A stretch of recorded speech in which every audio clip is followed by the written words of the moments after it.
Dung tengah wengi kunjuk ngarsaning Gusti kang nyipta jagat iki, kang ngreksa jiwa iki. A'udzubillahi minasyaitonirrajim. Bismillahirrahmanirrahim. Alhamdulillahirabbil alamin. Wassalatu wassalamu ala asrofil anbiya'i wal mursalin wa ala alihi washabbihi wa rasulillahi ajma'in. Amma ba'd. Untuk pertemuan kali ini saya mau membahas tentang pengertian tasawuf. Apa itu tasawuf? Banyak sekali yang menguraikan dan banyak sekali berbeda pendapat. Itu pasti dan lumrah.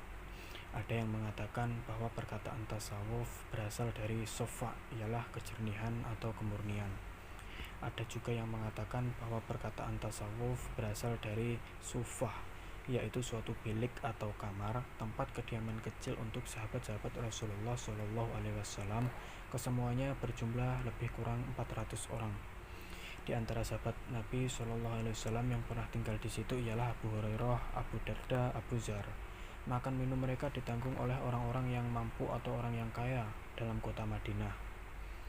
Ada juga yang mengatakan bahwa perkataan tasawuf diambil dari sof, yaitu barisan sof di waktu sembahyang berjamaah. Orang yang kuat iman dan suci hatinya akan milih sof yang terdepan sekali, sof pertama. Ada yang mengatakan bahwa perkataan tasawuf diambil dari suf, pakaian suf. Pakaian suf ini ditenun dari bulu kambing atau biri-biri. Keadaannya kasar, keras, tahan lama, dan merupakan pakaian yang murah dan kuat. Rasulullah SAW bersama sahabatnya 70 orang memakai pakaian suf ini semasa di dalam peperangan Badar. Ada lagi yang mengatakan bahwa perkataan tasawuf diambil dari sufanah, yaitu suatu jenis buah-buahan yang berbulu, banyak tumbuh di tanah Arab. Bulu pakaian kaum sufi menyerupai bulu-bulu buah sufanah tersebut. Abu Hashim lebih dahulu terkenal dengan gelaran sufinya dari Al-Kindi, dengan gelaran filosof Arabnya. Dapat diartikan seorang laki-laki telah berpindah halnya daripada kehidupan biasa kepadanya kehidupan sufi.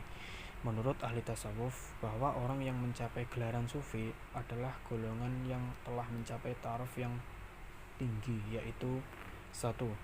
Golongan asidihun, artinya golongan orang-orang yang benar. 2. Golongan al-mukharabun, artinya orang-orang yang hampir dekat dengan Allah. 3. Golongan asabihun al-awalun, ialah golongan orang-orang yang tinggi imannya kepada Allah Ta'ala. Ajaran tasawuf mengajarkan manusia cara hidup yang tidak meninggalkan fitrahnya atau kewajibannya. Sebenarnya ilmu tasawuf dan peri hidup kaum sufi tidaklah bertujuan hanya memilih hidup akhirat saja. Sebaliknya, ajaran ilmu tasawuf dan kaum sufi sendiri menggalakkan manusia mencari kehidupan dunia sama ada senang atau susah dunia dan akhirat.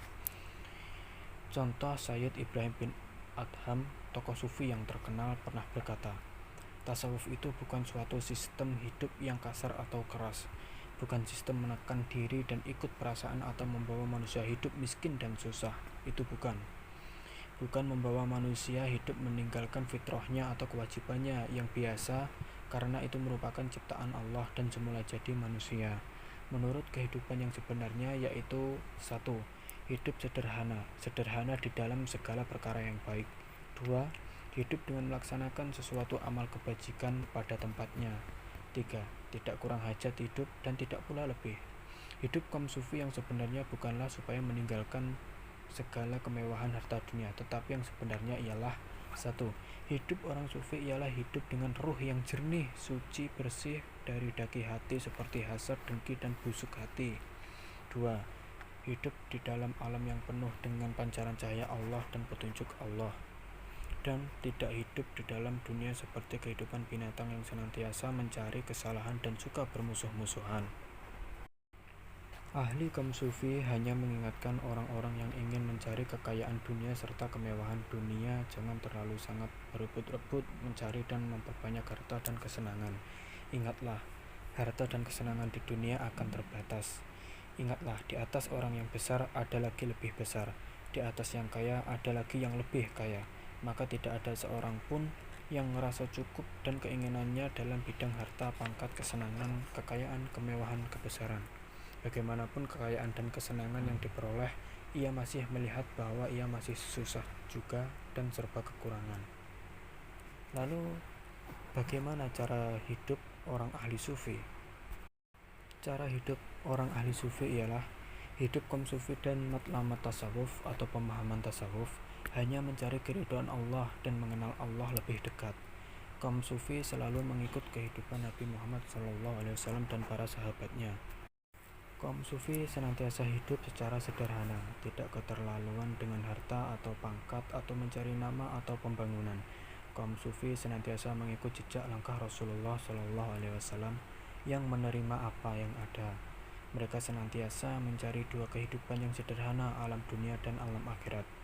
Kaum sufi mengetahui sekiranya mencari kekayaan yang keterlaluan niscaya boleh lupa Allah hingga berani melawan hukum Allah. Maka mereka selalu ingat jika mencari kekayaan dunia saja boleh mendatangkan keburukan seperti di bawah ini. 1. Kebendaan boleh membawa kepada lupa dan anti Tuhan. 2. Kebendaan boleh membawa fitnah dan akhirnya binasa. 3. Kebendaan boleh membawa permusuhan dan kebencian. 4. Kebendaan boleh membawa kezaliman dan kehilangan sifat malu. 5. Kebendaan boleh membawa kepada sifat tipu dan bohong. 6. Kebendaan boleh membawa kepincangan hidup dan akhirnya menjadi miskin. Sebenarnya banyak yang harus diuraikan, tetapi 6 ini sudah mewakili dari kesemuanya. Ajaran ilmu tasawuf menunjukkan jalan keselamatan hidup. Ajaran ilmu tasawuf merupakan dasar pokok kekuatan batin, pembersih hati dan jiwa, menguatkan iman, menambahkan amal saleh semata-mata mencari keridhaan Allah, bukan mengharapkan surga maupun takut akan panasnya neraka, tetapi ridho Allah lah yang mereka cari. Dengan mempelajari ilmu tasawuf, insya Allah dapat memperkuatkan jihad dalam latihan jiwa dan kunci untuk mengenal Allah dan dapat hidup yang sempurna dan penghidup yang baik atas dasar-dasar keimanan kepada Allah Ta'ala.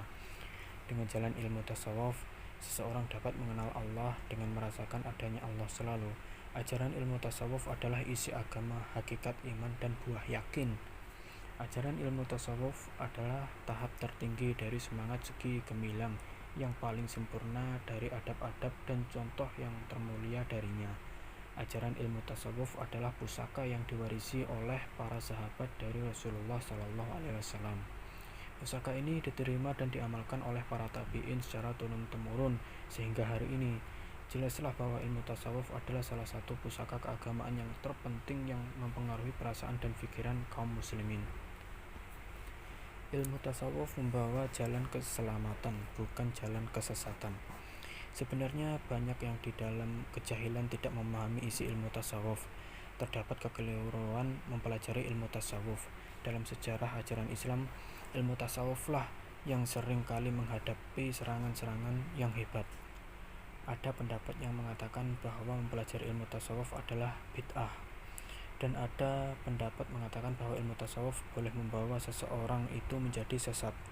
Sebenarnya ilmu tasawuf adalah ilmu dapat mengenal Allah dengan merasakan adanya Allah, tidak sekedar mengetahui bahwa Allah itu ada.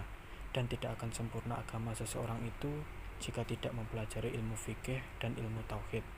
Begitu juga tidak akan sempurna ilmu hakikat jika tidak mempelajari ilmu syariat dan tarekat. Semuanya ilmu bergantung dan berkait antara satu dengan yang lainnya.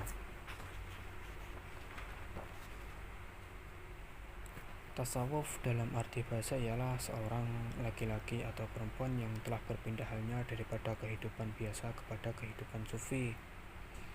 Tasawuf dari segi istilah tasawuf sebagaimana kata-kata ulama tasawuf. Berkata Abu Muhammad Al-Jurairi, tasawuf ialah masuk ke dalam budi atau menurut contoh yang ditinggalkan oleh para nabi dan keluar daripada budi yang rendah. Berkata Bashir Al-Haris, tasawuf ialah orang yang telah bersih hatinya semata-mata untuk Allah. Berkata Syekh Zakaria Al-Ansari, tasawuf ialah ilmu yang menerangkan hal hal tentang membersihkan jiwa dan memperbaiki akhlak yang mulia dan kesejahteraan lahir dan batin untuk mencapai kebahagiaan dunia dan akhirat. Berkata Syekh Abdullah Al-Bustani, tasawuf ialah membersihkan hati dari kehendak makhluk dan menjauhkan dari kehendak nafsu yang senantiasa mendorong kebinasaan dan menghiasi diri dengan akhlak yang mulia. Untuk mendapat kesempurnaan sifat yang tinggi, seseorang yang mendalami ilmu tasawuf mestilah mempunyai sifat yang mulia untuk menjadi orang sufi atau sufiah. Jadi cukup sekian pemahaman hari ini tentang mengenai ilmu tasawuf, dan apabila ada kurang lebihnya saya mohon maaf. Wabillahi taufiq walhidayah. Wassalamualaikum warahmatullahi wabarakatuh.